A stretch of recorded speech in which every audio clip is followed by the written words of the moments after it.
Le Seigneur soit avec vous et avec votre esprit. Évangile de Jésus-Christ selon saint Luc. Gloire à toi, Seigneur. Luc chapitre 7, les versets 24 à 30. Après le départ des messagers de Jean, Jésus se mit à dire aux foules à propos de Jean: Qu'êtes-vous allé regarder au désert? Un roseau agité par le vent? Alors, qu'êtes-vous allé voir? Un homme habillé de vêtements raffinés?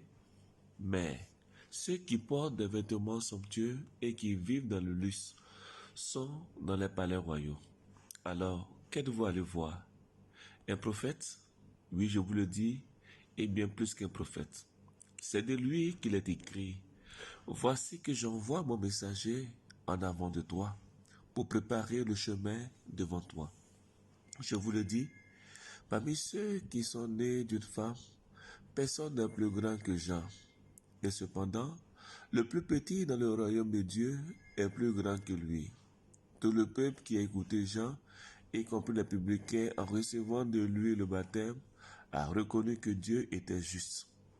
Mais les pharisiens et les docteurs de la loi, en ne recevant pas son baptême, ont rejeté le dessein que Dieu avait sur eux. Acclamons la parole de Dieu. Louange à toi, Seigneur Jésus.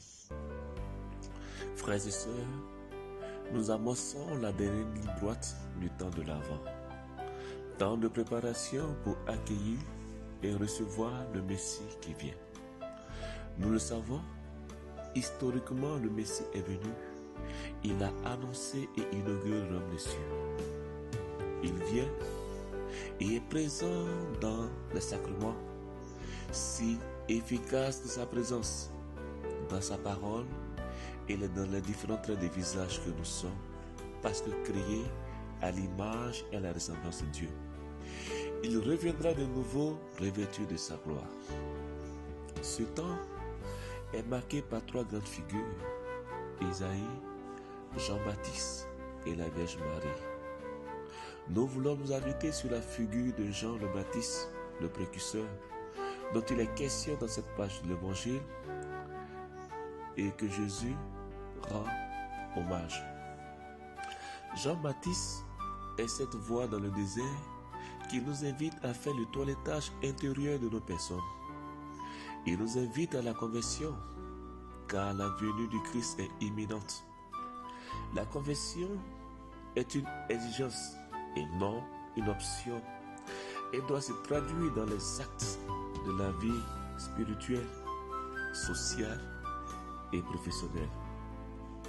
Jean le Baptiste n'a pas prétendu être le Messie. Il ne s'est pas arrogé le titre de Messie, mais dans l'humilité, il a montré le chemin à suivre. Il a montré le chemin du Messie. Jean-Baptiste a été ce panneau indicateur. Nous aussi, devenons des Jean-Baptiste, des panneaux indicateurs, à montrer le chemin du Seigneur. Devenons ces panneaux indicateurs en faisant l'expérience intime avec le Christ dans le désert de notre vie, en rendant témoignage.